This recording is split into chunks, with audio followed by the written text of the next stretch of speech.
cómo recorren las... Sí, doctor, sí se puede ver la pantalla. Perfecto, gracias. Antes de comenzar, quiero saludar a mi amigo Jesús Nivín por su brillante presentación. Es un gusto para mí poder encontrarme con mi amigo y colega después de tanto tiempo. Bueno, el día de hoy vamos a hablar sobre tumores renales.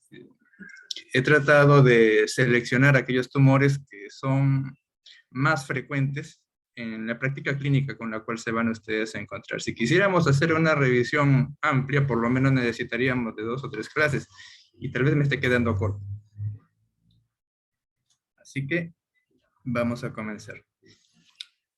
Para que ustedes evalúen la patología renal, disponen principalmente de 4 métodos diagnósticos. Estos son los que más van a utilizar: la ecografía, la tomografía computada, sin y con contraste, la resonancia magnética, sin y con contraste, y una cuarta tecnología llamada PET-CT.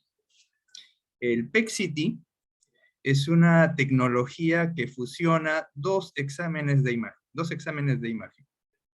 El primer examen es la tomografía computada, multidetector, que es un examen morfológico. Los diagnósticos se basan en la anatomía o en la patología de tipo estructural, utilizando el sentido de la vista. Y el segundo examen es un examen de medicina nuclear, llamada tomografía de emisión de positrones, que utiliza un radiofármaco. En la mayoría de patologías tumorales malignas, el radiofármaco que se va a utilizar es el 18-desoxifluoroglucosa. Y el principio de este método de imagen no es morfológico. Si ustedes se fijan, la resolución es muy baja si la comparamos con la tomografía, sino que el principio es funcional, fisiología, basado en el metabolismo del radiofármaco 18-desoxifluoroglucosa, que es un análogo de la glucosa. Ahora, cuando estas dos imágenes, la morfológica y la funcional, se fusionan, obtenemos el PET-CT. Al aprovechar las bondades de cada método, aumenta la sensibilidad para el diagnóstico de ciertas patologías tumorales. La urotomografía y la uroresonancia, que son los exámenes que más van a utilizar al momento de caracterizar una lesión, ojo, estoy diciendo caracterizar, utilizan los mismos principios físicos tras la administración de contraste endovenoso. Ambos métodos van a adquirir sus imágenes de manera dinámica. Una fase arterial o córtico-medular, una fase venosa o nefrográfica y una fase excretora. Y con resonancia vamos a tener lo mismo. Solo que con la resonancia nosotros podemos obtener más secuencias y cada secuencia agregada aporta una característica o propiedad muy particular de un tejido o compuesto. Para el diagnóstico de tumores renales vamos a hablar de 2 bloques: la patología benigna y la patología maligna. Dentro de la patología benigna tenemos las tumorales y las que no son tumorales, sino que son masas que simulan una tumoración. La primera entidad benigna, que entra dentro del diagnóstico diferencial de las masas, pero no es una masa, son los quistes renales. Los quistes renales son formaciones de contenido líquido. Van a tener composiciones muy diferentes y la presentación también va a variar dependiendo del método y la localización anatómica en la cual ésta se presenta. Por ejemplo, acá tenemos un método llamado ecografía y los quistes en ecografía o el contenido líquido en ecografía se ve oscuro. Esta propiedad se le llama anecogénico. En tomografía, el líquido suele verse así, medio gris. A eso se le llama hipodenso. Y en resonancia magnética ponderada en T2, el líquido se ve blanco. A esto se le llama hiperintensidad. Vamos a hablar un poco de los quistes con algunos ejemplos. Miren, este quiste está ubicado ¿en dónde? En la corteza del riñón. La parte periférica, esa es la corteza renal, y la parte central que se ve blanca, ese es el seno renal, que contiene grasa y las estructuras vasculares y colectoras y excretoras del riñón. Ahora, este quiste está en la corteza renal. El crecimiento es hacia afuera. ¿Y cómo es su contenido? Puramente líquido. No tiene tabiques, no tiene nódulos, no tiene contenido sólido. O sea, es un quiste cortical simple de crecimiento exofítico. En cambio, en esta ecografía que vemos acá, ¿dónde está ubicado el quiste? ¿En la corteza o en el seno? Está ubicado en el seno renal. No crece hacia afuera, sino que está dentro del seno. A este quiste también se le llama quiste parapiélico. Acá tenemos una tomografía. Vemos un gran quiste cortical de crecimiento exofítico que está haciendo efecto de masa, ¿no? Esto que está aquí, este es el parénquima renal. Ahora, en esta tomografía, sin contraste, miren acá, esta imagen nodular, pero no tiene una densidad como la de este quiste. ¿Por qué? Es hiperdenso, es blanco. Es porque este quiste ha sangrado. Esto es un quiste hemorrágico, no es un quiste simple como los de acá, es un quiste hemorrágico. Y la sangre en tomografía se va a ver incrementada en su densidad, se va a ver hiperdensa. ¿Y qué les parecen estas imágenes? Miren, este es un quiste.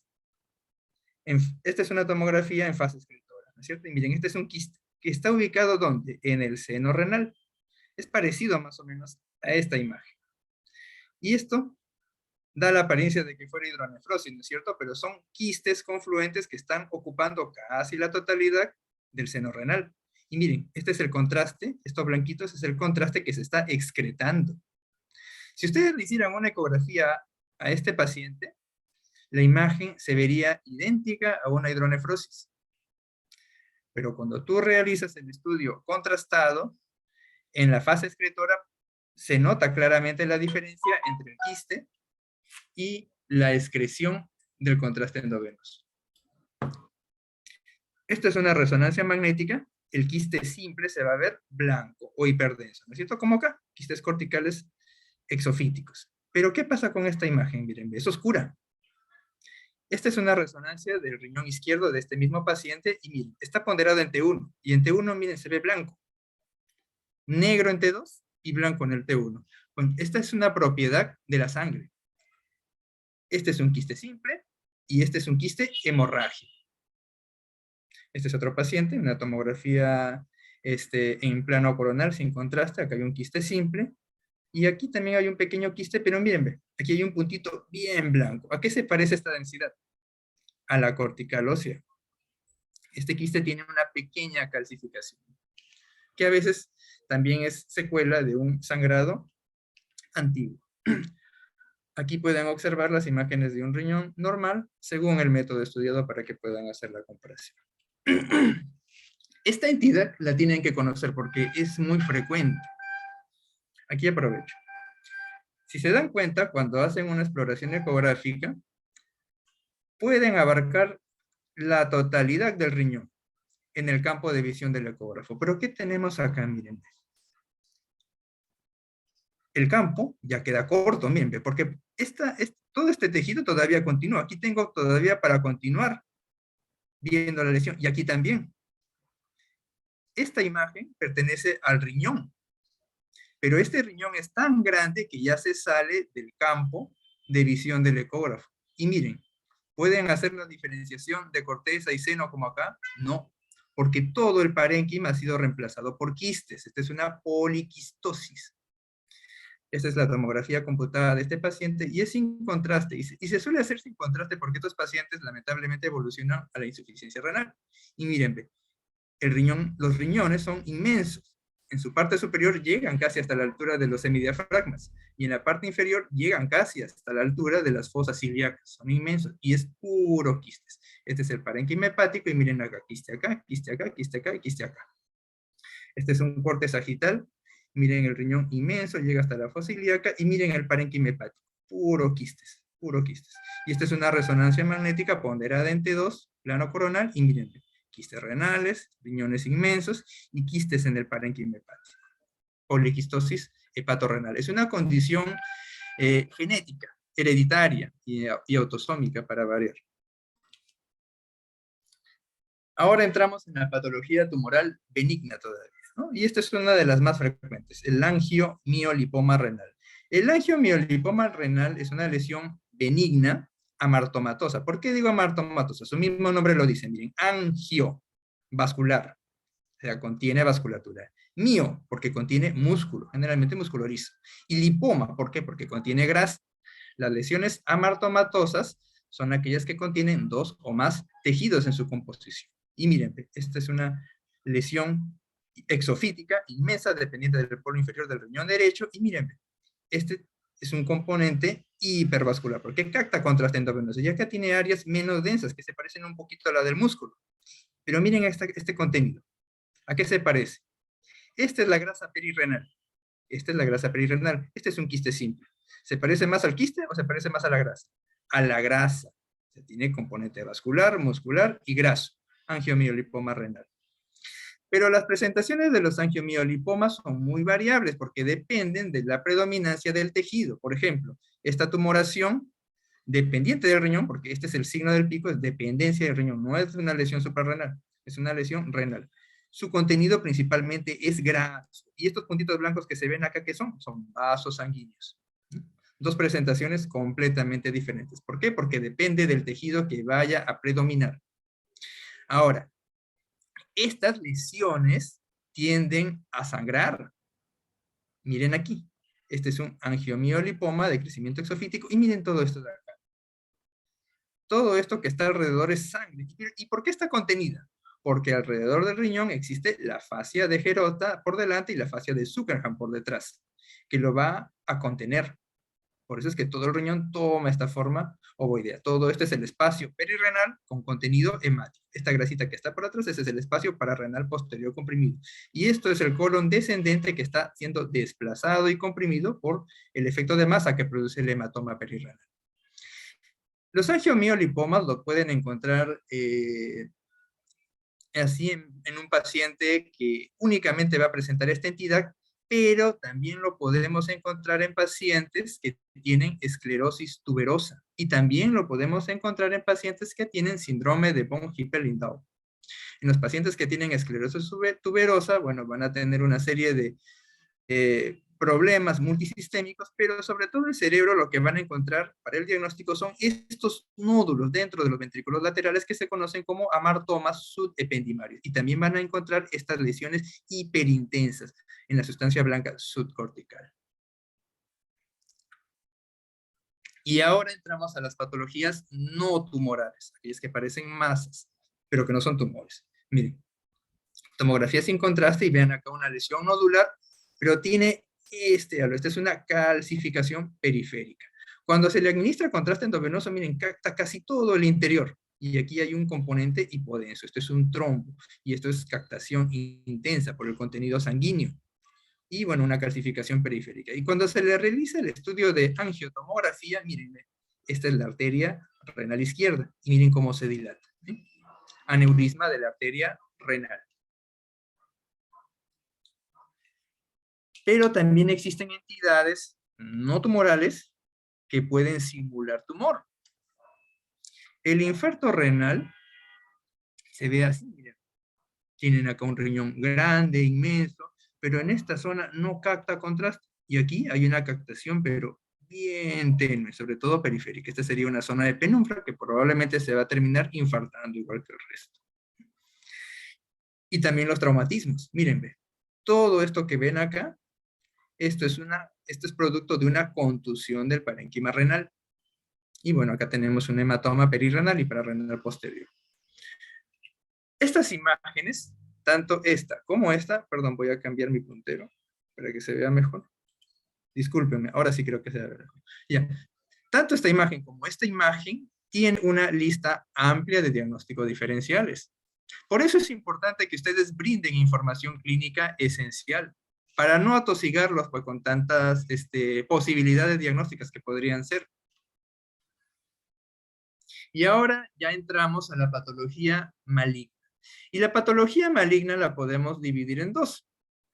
La secundaria, mejor dicho, la metástasis, y la primaria. Y dentro de la primaria hay una lista amplia de entidades histológicas. Acá les he puesto las 4 más frecuentes, ¿no? Epiteliales como el adenocarcinoma, que es la mayoría de la patología tumoral maligna con la cual se van a encontrar, pero también existen los sarcomas. Y también hay los tumores embrionarios, pero estos tumores embrionarios los vamos a ver en población pediátrica, con el tumor de Wills. Y también tenemos a los linfomas. La confirmación histológica suele ser importante. ¿Por qué? Porque el linfoma no se opera. El linfoma se trata con quimioterapia y la respuesta suele ser muy buena en la mayoría de casos. Hablemos de la metástasis renal.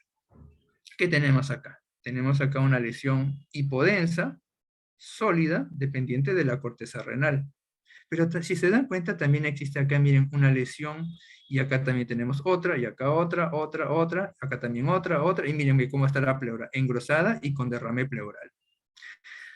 Esto es una metástasis renal de un paciente que tiene cáncer de pulmón, y es un cáncer de pulmón severamente avanzado. Es tan grande que se mete dentro del mediastino y que encajona, o engloba a la aorta ascendente, y también está englobando a la carina con la bifurcación de sus bronquios.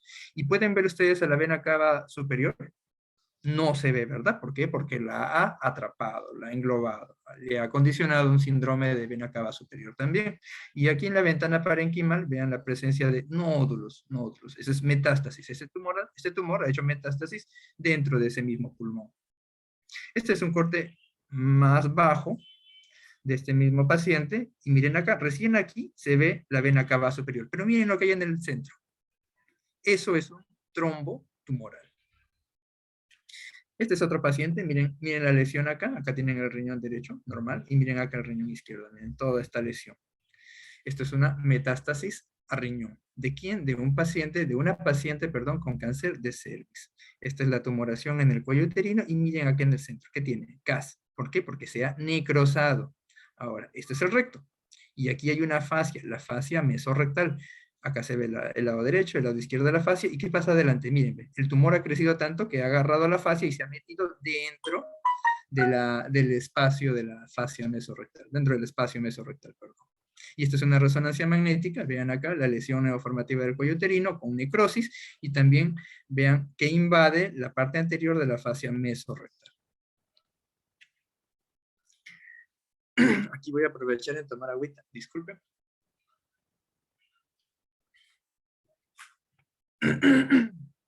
Este soy yo hace 16 años aproximadamente.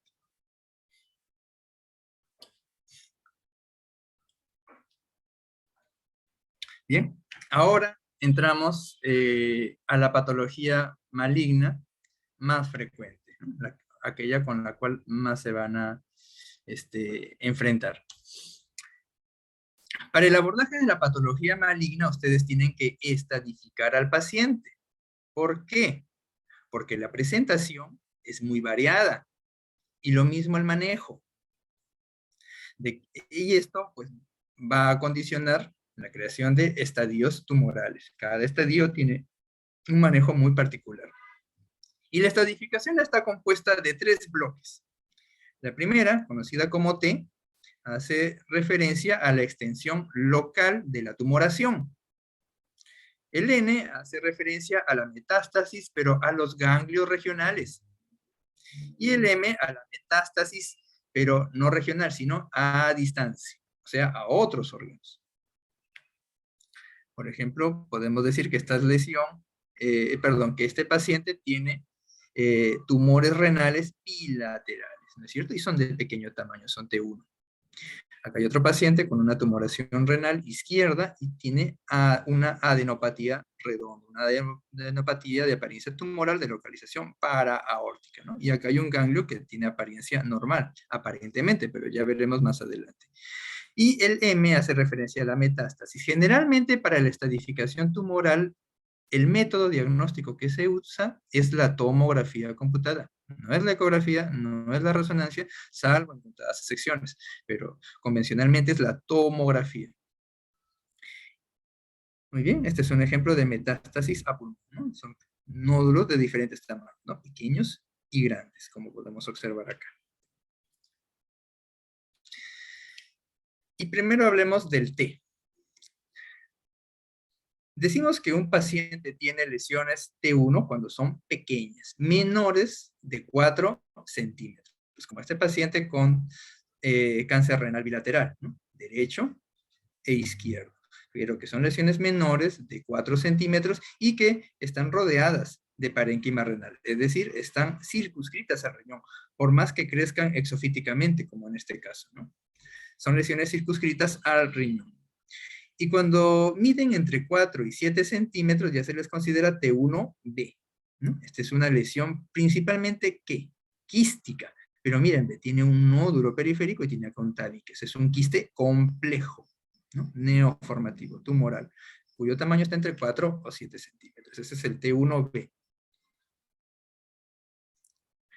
La lesión será T2A cuando la tumoración está circunscrita al riñón, pero mide entre 7 a 10 centímetros. Como esta es una resonancia magnética T1 con contraste en plano coronal, y miren esta extensa lesión que capta muy poco. ¿Por qué? Por el alto contenido de necrosis, pero está circunscrita al riñón. Miren, esto es parénquima renal que lo está circunscribiendo. Lesión T2A. Y si la lesión fuera más grande, más de 10 centímetros, sería una T2B. Pero siempre circunscrita al parénquima renal. Y las lesiones T3A son aquellas que pueden cumplir estas tres condiciones. Ya no está circunscrita al riñón, ya infiltra la grasa perirrenal, pero no sobrepasa la fascia de Gerota. O la lesión de repente se mete dentro del seno renal. O la lesión se mete dentro de la vena renal. A eso se le llama trombosis tumoral, como en este paciente, ¿no es cierto? Esta es una lesión tumoral del seno renal, pero que se ha metido dentro de la vena renal izquierda. Acá tenemos a la vena cava inferior, ¿no? Y este es el recorrido de la vena renal. Y acá tenemos trombotumoral, lesión T3A. Pero como hay una T3A, también hay una T3B y una T3C. Si el trombo, esta es una lesión neoformativa, y miren, tiene trombo tumoral en la vena renal, pero ¿hasta dónde ha llegado? Ha llegado hasta la cava. Si llega a la cava, ya se considera T3B. Ahora, la cava está dentro del abdomen, pero también está dentro del tórax. Si está dentro del abdomen, será una T3B. Pero cuando el trombo sigue creciendo y llega hasta el tórax, pasando el hemidiafragma, pasando el diafragma, ya se considerará una lesión T3A. Acá tenemos un trombo tumoral, pero ¿dentro de dónde? Dentro de la aurícula derecha, porque ahí es donde llega la vena cava inferior.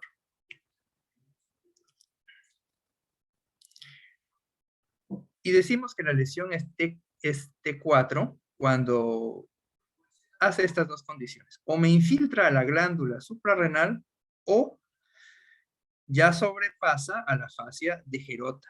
Ya no va a estar circunscrita a la fascia, sino que la atraviesa y me infiltra a otros órganos o a otras estructuras anatómicas, como esta gran lesión neoformativa que tiene una lesión satélite que ya me está infiltrando aquí, ¿a qué? A la musculatura paravertebral. Ya salió de la fascia de Gerota. Y este otro paciente, miren, que tiene una gran lesión neoformativa, y miren estas rayitas de acá. Estas son como espículas. Esas espículas son un signo que me dicen que la lesión ya ha sobrepasado a la fascia de Gerota. Por lo tanto, es una lesión T4. Y ahora hablemos del segundo componente, el N.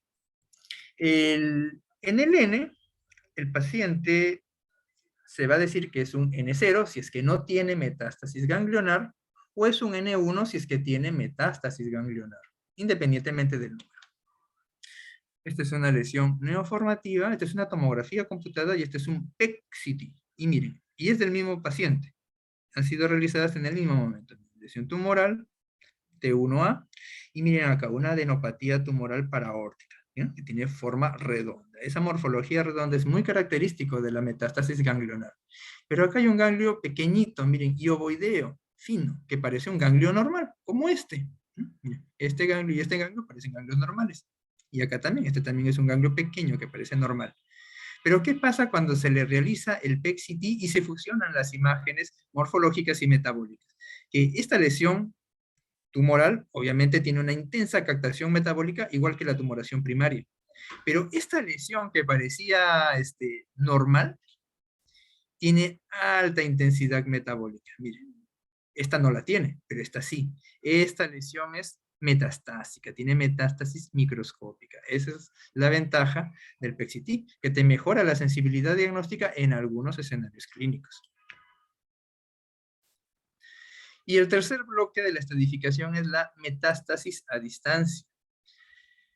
La metástasis más frecuente es aquella que va al pulmón, ¿no? Pueden ser lesiones pequeñas como esta, o pueden ser lesiones grandes como esta de acá, ¿no? Y tienen que evaluarla con parénquima pulmonar.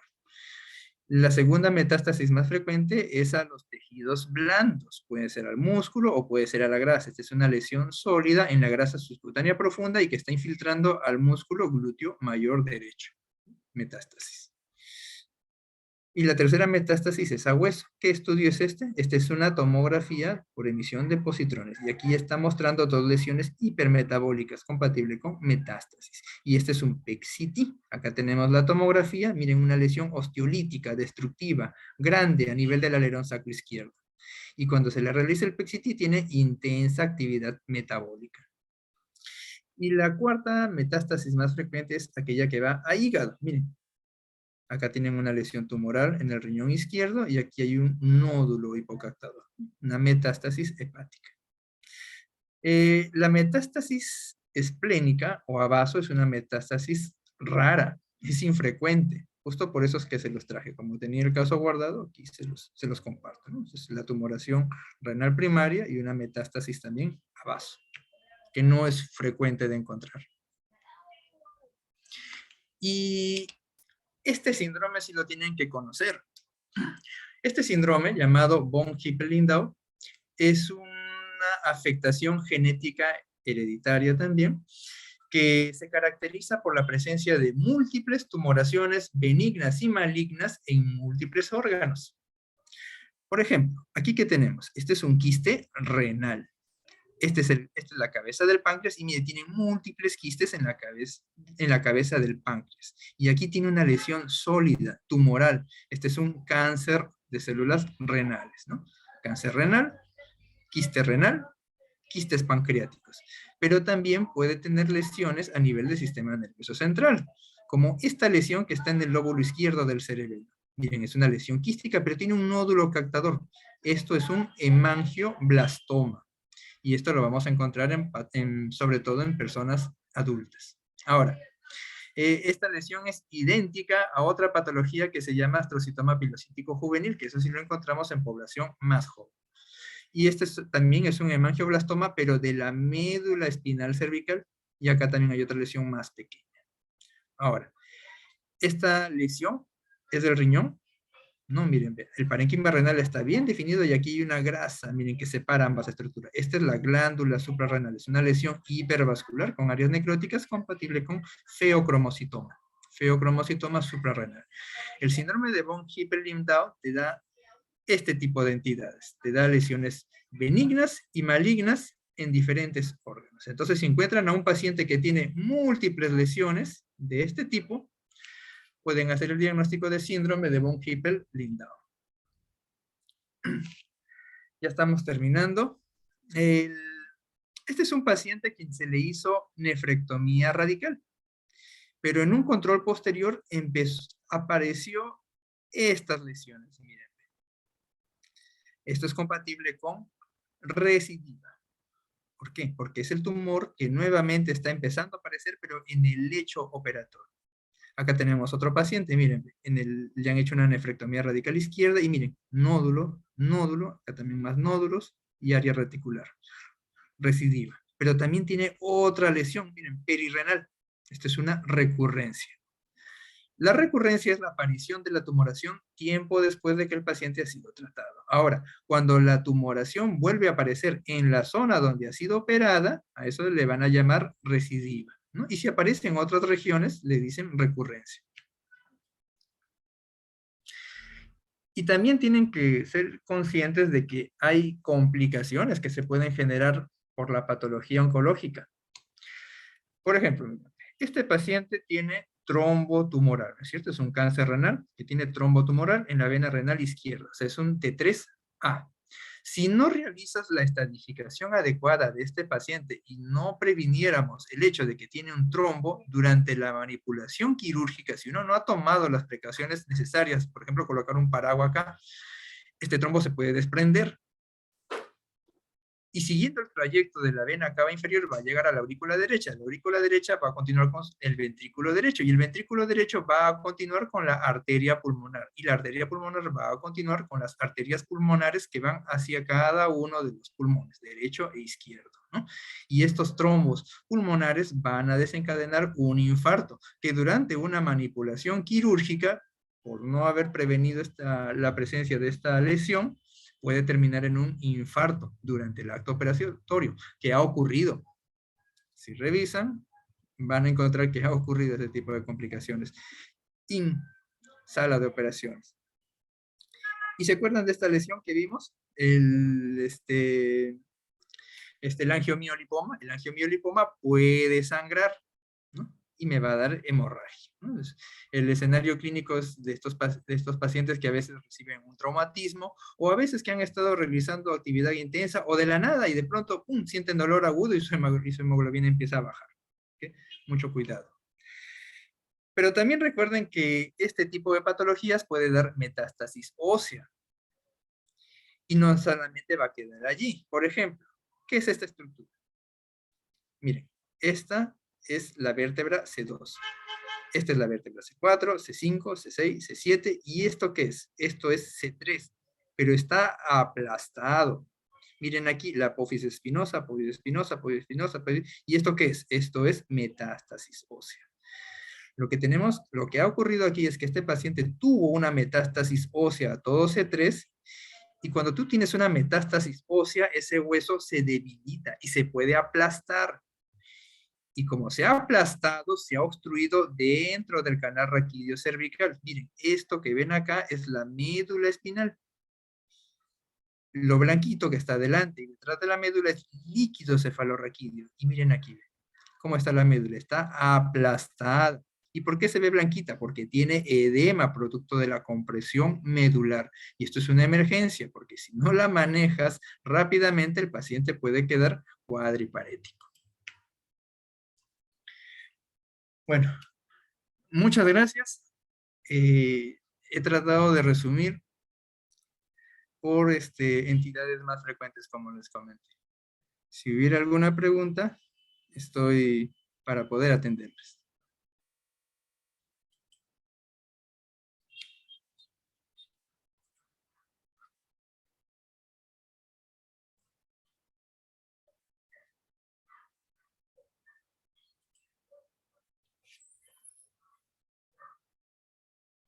¿Está el moderador? Sí, sí, sí, doctor, se lo podemos escuchar. Hay una pregunta que nos dice, si un quiste es un tumor, ¿cómo diferenciar entre una hemorragia renal de un edema renal? Ya. Aclaro. El quiste, ¿de qué quiste estamos hablando? Porque hay muchos quistes. Hay el quiste simple, hay el quiste complicado y hay el quiste complejo. Este último es el que podría llegar a convertirse o podría llegar a ser una tumoración, el quiste complejo. Ahora, un quiste complejo tiene generalmente un contenido distinto al líquido. Tiene contenido sólido, tiene tabiques, pero estos tabiques pueden ser irregulares. Tiene pared, pero esa pared no es lisa, es irregular. O sea, hay una serie de criterios que te pueden orientar a diferenciar entre patología benigna y patología maligna, en el caso de los quistes complejos. De hecho, hay una clasificación, que es la clasificación de Bosnia, que intenta hacer aproximaciones diagnósticas de patología benigna o patología maligna, con quistes simples y complejos. Y mucho va a depender del método que nosotros utilicemos, sea ecografía, tomografía, resonancia o PET-CT. Ahora, dice, ¿cómo diferenciar entre una hemorragia renal de un edema renal? Ah, ya. Miren, la hemorragia renal se refieren, yo me imagino que el doctor se refiere al hematoma renal. Ya, les tengo una noticia. El hematoma renal se ve idéntico a un edema renal y no lo vas a poder diferenciar, sobre todo en fases agudas. Si eso es una tomografía, se va a ver idéntico. Si haces una resonancia magnética, con el tiempo ya vas a poder diferenciarlo, pero una resonancia magnética no la realizas como emergencia. Y ya para cuando ha transcurrido el tiempo, ya ni siquiera necesitas hacer la diferenciación porque no va a cambiar el manejo. Ya hay un protocolo de manejo para los traumatismos renales. Así que no necesitas pues ser tan específico, ¿eh? Tratar a veces de diferenciar un hematoma, perdón, un edema de una hemorragia renal propiamente dicha. Porque ya hay protocolos establecidos para ello.